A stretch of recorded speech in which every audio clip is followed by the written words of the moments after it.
Coucou tout le monde, ici Nathalie Chausseau, votre coach en solutions santé naturelle. Dans la vidéo d'aujourd'hui, je vais répondre à la question de Marlène. Marlène qui m'a posé sa question sur le mur Facebook de Vers ma nature, sur lequel je vous invite à venir poser vos questions, puis à venir faire un tour aussi, parce qu'il y a un paquet de choses qui circulent là-dessus, des articles. Je partage des articles, les gens posent des questions, partagent aussi des choses. C'est vraiment cool. Alors, je vous invite à venir faire un tour là, surtout pour poser vos questions. Je ne réponds pas aux questions par courriel, je vous le spécifie tout de suite. Fait que si vous avez une question santé d'ordre général, vous êtes les bienvenus sur ma page. Alors, voici la question de Marlène aujourd'hui. Bonjour, lors de votre conférence anti-fatigue, vous avez parlé de l'aide que les suppléments d'enzymes digestives peuvent apporter. Mais peut-on en prendre tous les jours sur une longue période? Je suis allée m'acheter un complexe multi-enzymes où il est écrit dans le mode d'emploi de ne pas en prendre plus d'un mois. Alors, je ne sais pas trop comment utiliser ces suppléments. Merci. Alors là, je vais tomber dans les allégations que les produits naturels peuvent faire sont très, très, très limités et très, très, très contrôlés par Santé Canada. Santé Canada oblige les compagnies de produits naturels à mettre des limitations, des quantités qui sont parfois pas du tout réalistes, d'où l'importance de voir une naturopathe ou quelqu'un qui s'y connaît vraiment en suppléments avant de commencer à prendre les suppléments. Je vous donne un exemple. Je fais affaire avec une compagnie qui vend des suppléments de pissenlit en gélule, ok? Parce que des fois, juste prendre le pissenlit en tisane, c'est pas suffisant, on veut un effet beaucoup plus concentré. Alors, Nature Sunshine, par exemple, a un produit de pissenlit pur en gélule, ok? Sur la boîte, c'est marqué de prendre 28 gélules par jour.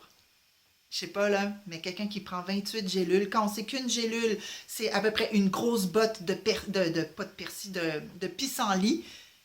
On a le même problème avec le persil, comme vous pouvez deviner. C'est pour ça que j'arrête pas de parler de persil et pissenlit. Mais c'est incroyable. Je veux dire, c'est impossible de prendre 28 bottes de pissenlit dans une journée. Alors, comment ça se fait que c'est permis de mettre ça, et où ils nous obligent à mettre ça sur des boîtes de pilules naturelles? C'est parce que c'est réglé selon des normes pharmaceutiques, tout simplement. Alors, non, je m'en ferai pas avec cette allégation-là, cette mise en garde, je devrais dire. C'est souvent des messages qui sont contrôlés par Santé Canada et les produits naturels n'ont pas le choix. Comme les probiotiques, les enzymes, on peut en prendre sur de très longues périodes. Il n'y a aucun danger, ni d'accoutumance, ni de toxicité. Oubliez ça.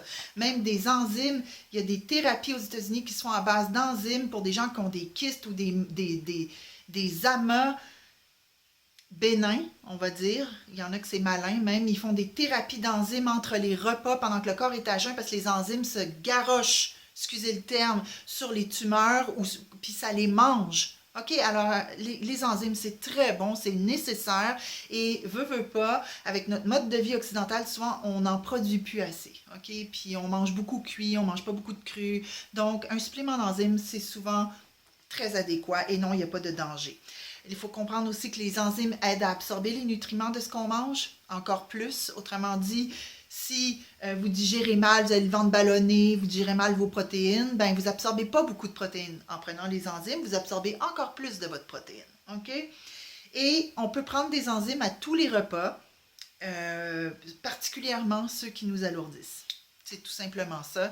Et écoutez votre corps. Si vous avez plus de difficultés à digérer le midi ou le soir, ben prenez-en ces repas-là. Ça peut être avant, ça peut être pendant, ça peut être après. À vous de tester quelle est la meilleure manière de le prendre pour vous. OK? Mon conjoint, lui, il n'est pas capable d'en prendre avant le repas. Il a l'impression que ça reste bloqué dans la gorge. C'est pendant qu'il mange qu'il va en prendre. Moi, c'est le contraire. Il faut que ce soit avant.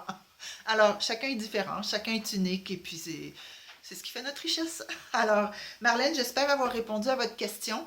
Et puis, je vous invite tout le monde à venir poser une dernière fois vos questions sur mon mur Facebook de Vers ma nature et ou à venir faire un tour, voir les articles de blog sur versmanature.com. Vert comme la couleur verte. Ciao!